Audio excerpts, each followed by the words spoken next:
Hi అండి, welcome back to our channel. ఈరోజు మన వీడియో వచ్చేసి టమాటా పప్పును చాలా అంటే చాలా ఈజీగా అలాగే చాలా టేస్టీగా ప్రెషర్ కుక్కర్లో కూడా ప్రిపేర్ చేసేసుకోవచ్చు అండి. నార్మల్గా మనం కుక్కర్ లేదనుకుంటే మాత్రము ముందుగా కందిపప్పును అయితే నానబెట్టుకొని ఉడికించుకోవాలండి. ఉడికించేటప్పుడు కొద్దిగా ఆయిల్ వేసుకుని పైన కొద్దిగా నీళ్ళతో గిన్నె పెట్టేసి సిమ్లో పెట్టి ఉడికించేసుకున్నా మనకు ఆ విధంగా కూడా చాలా ఫాస్ట్గా ఉడికిపోతుందండి.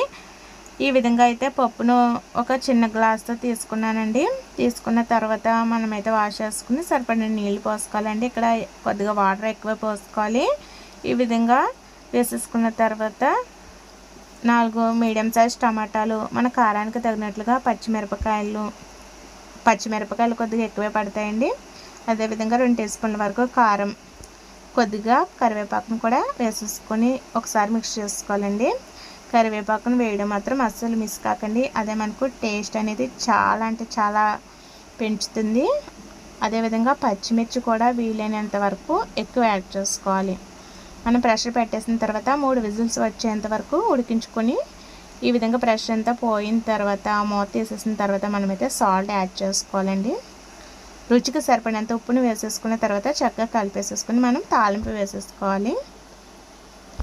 తాలింపు కూడా మనము స్టవ్ ఆన్ చేసుకొని చిన్న గిన్నెని పెట్టేసుకున్న తర్వాత నార్మల్గా ఆవాలు, జీలకర్ర, ఎండుమిర్చి, వెల్లుల్లి రెమ్మలు, అదేవిధంగా కరివేపాకును కూడా వేసేసుకొని వేయించేసుకున్న తర్వాత ఈ పప్పులో కనుక తాలింపు వేసుకుంటే మనకు ఇంకా ఎంతో రుచికరంగా ఉండే టమాటా పప్పు అనేది తయారైపోయినట్లేనండి. ఇంకా ఈ టమాటా పప్పులో నేనైతే చింతపండు అనేది యాడ్ చేయలేదండి. మీకు ఇష్టమైతే వేసుకోవచ్చండి, కాకపోతే కొద్దిగా వేసుకోవాలి.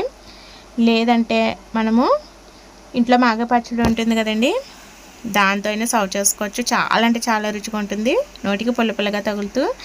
అదేవిధంగా ఒక్క నిమ్మ చెక్కను తీసుకుని రసం పిండుకుని తిన్న అది కూడా చాలా అంటే చాలా బాగుంటుందండి.